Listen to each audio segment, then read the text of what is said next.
मैं वीरा Singhal, associate professor, Sanskrit विभाग, MSJ college, Bharatpur. मेरे YouTube चैनल में आपका स्वागत है। आज मैं आपको वेदांत दर्शन के अनुसार अज्ञान के स्वरूप के विषय में प्रकाश डालूंगी।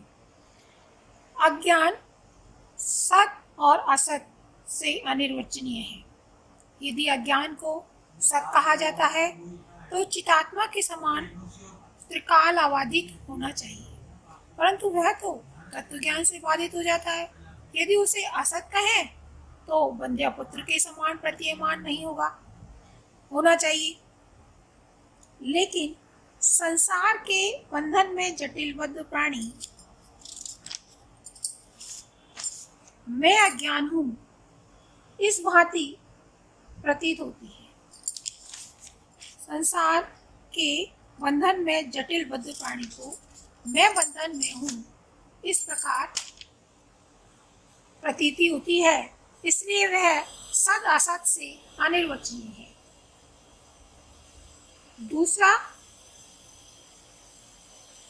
उसका स्वरूप है त्रिगुणात्मक है, अर्थात सत, रज और तम इन तीन गुणों से वाला है। अजाम एकाम लोहित शुक्ल कृष्णाम वमी प्रजा सृजानाम स्वरूपा। यह श्रुति वचन इस संबंध में प्रमाण है। यानी सत, रज और तम वो तीन गुणों से युक्त है और श्रुति भी इसको प्रमाणित करती है। तीसरा, अज्ञान जो है वो ज्ञान विरोधी है, क्योंकि अज्ञान का ज्ञान के द्वारा बाध हो जाता है। अतः ब्रह्म आत्म एक के विज्ञान से इस अज्ञान जन्म प्रपंच की निवृत्ति हो जाती है। मैं अज्ञ हूँ इत्यादि अनुभवों का प्रत्यक्ष आभास ही अज्ञान के भाव रूप होने का प्रमाण है। चौथा, वो भाव रूप है। अज्ञान तभी तक भाव रूप है जब तक कि आत्मज्ञान न हो। ज्ञान रूप साक्षात्कार होने पर अज्ञान विनष्ट हो जाता है। मैं अज्ञ हूँ इत्यादि अनुभवों का प्रत्यक्ष आभास ही अज्ञान के भाव रूप होने में प्रमाण है। पांचवा, अज्ञान यत् किंचित है। अज्ञान की सत रूपता, असत रूपता अथवा सद असत रूपता से निरूपण नहीं किया जा सकता, अतः उसे यत् किंचित कहा गया है। यह अज्ञान समष्टि और व्यष्टि के अभिप्राय से दो प्रकार का कहा गया है और इसी कारण कहीं एक वचन के रूप में, कहीं बहुवचन के रूप में प्रयुक्त हुआ है। जिस प्रकार वृक्षों को समष्टि के दृष्टिकोण से वन, इस प्रकार एक संख्या सूचक व्यवहार होता है, अथवा जिस प्रकार जलों के समूह को समष्टि की विविक्षा से जलाशय इस प्रकार कहा जाता है, उसी भांति अनेक संख्या में प्रतीयमान जीव स्थित अज्ञानों के समूह को समष्टि की आकांक्षा से उन सब के एक होने में सूचक प्रयोग होता है। समष्टिगत अज्ञान को आप समझाने का प्रयास करेंगे। व्यष्टिगत अज्ञान की अपेक्षा समष्टिगत अज्ञान जो है वो उत्कृष्ट है, जो कि राग द्वेष आदि शून्य रहित सत्व गुण प्रधान है। इस समष्टिगत अज्ञान की उपाधि से उपहित चैतन्य सर्वज्ञाता, सर्वनियंता, सबका ईश्वर आदि गुणों वाला अव्यक्त, अंतर्यामी, संसार का कारण रूप तथा ईश्वर आदि नामों से व्यवहृत किया जाता है।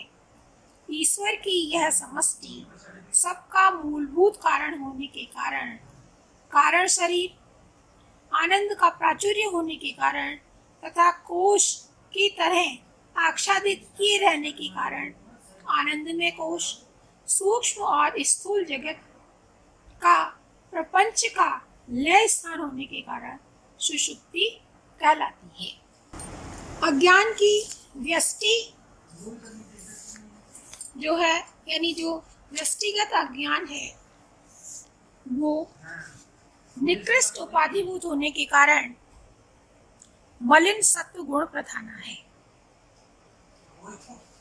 इस निकृष्ट उपाधि से उपीत चैतन्य को अल्पज्ञता, अनीश्वरत्व आदि गुणयुक्त होने के कारण तथा केवल एक ही अज्ञान का प्रकाशयिता होने के कारण प्राज्ञ कहा जाता है। अस्पष्ट उपाधि से युक्त होने से एक से अधिक का प्रकाशक न होने के कारण इसे प्राज्ञ कहा जाता है। अज्ञान की दो शक्तियां हैं, आवरण शक्ति और विक्षेप शक्ति। तो आवरण शक्ति के द्वारा अज्ञान जो है वास्तविक स्वरूप को ढक लेता है और विक्षेप शक्ति के द्वारा उस वस्तु के वास्तविक स्वरूप में दूसरे स्वरूप का भान होता है। तो अज्ञान की आवरण और विक्षेप शक्ति को समझने के लिए हमें जो वेदांत का अध्यारोपवाद और विवर्तवाद उसको समझना आवश्यक होगा, या अध्यारोपवाद और विवर्तवाद को समझने के लिए अज्ञान की आवरण शक्ति और विक्षेप शक्ति इन दोनों का ज्ञान जो है वो आवश्यक है। तो अब मैं आपको अध्यारोप और विवर्तवाद के विषय में थोड़ा सा बताने का प्रयास बताऊंगी कि अध्यारोप क्या है। असर्प भूतायाम रज्जौ सर्प आरोपवत वस्तुनि अवस्तु आरोपो अध्यारोप। अर्थात सांप की सत्ता से रहित रस्सी में सर्प का आभास होने के समान किसी वस्तु में अन्य वस्तु का आरोप अध्यारोप कहा जाता है। भूत, वर्तमान और भविष्य तीनों में वर्तमान रहने वाली सत्ता ब्रह्म या आत्मा है, वही वस्तु है। और अवस्तु का अभिप्राय है अनिर्वचनीय अर्थात सद असद भिन्नम, अज्ञान से लेकर संपूर्ण जड़ समुदाय वो क्या है, अवस्तु है। अतएव सच्चिद आनंद अद्वैत और अनंत ब्रह्म में अज्ञान का आरोप ही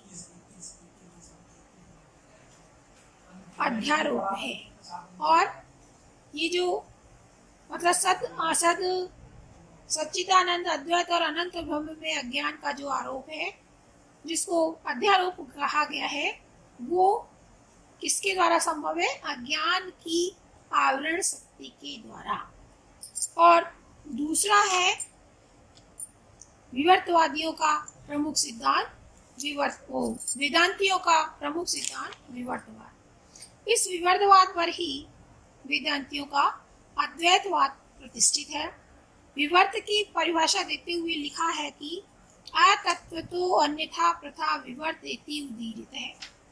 किसी वस्तु में अपने रूप के परित्याग के बिना ही दूसरी वस्तु का मिथ्याभास होना विवर्तवाद कहलाता है।